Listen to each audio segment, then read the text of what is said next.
আচ্ছা, জীবনে কখনো কোনো মৃত ব্যক্তিকে গোসল করিয়েছেন? যদি কখনো সুযোগ হয় তাহলে সেই মৃত ব্যক্তিকে গোসল করাবেন। তখন খুব কাছ থেকে দেখবেন মৃত মানুষের দেহটা কতটা অসহায় লাগে, মৃত্যুর পরে মানুষের দেহ কতটা ভয়ের কারণ হয়ে দাঁড়ায়।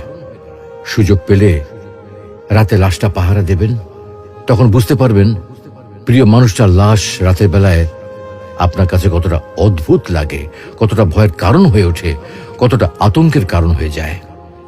সুযোগ পেলে মৃত ব্যক্তির শরীরে একটু হাত লাগিয়ে কিছুক্ষণ তার স্পর্শ নেবেন। আপনি তখন উপলব্ধির সুযোগ পাবেন এই পৃথিবীতে বিশাল প্রভা প্রতিপত্তি মৃত্যুর পরে কতটা নির্যাতনের রূপ নেয়। সুযোগ পেলে আপনজনদের লাশ কবরে নামাবেন খুব আগ্রহ নিয়ে। শেষবারের মতো মৃতদেহের মুখটি একবার দেখা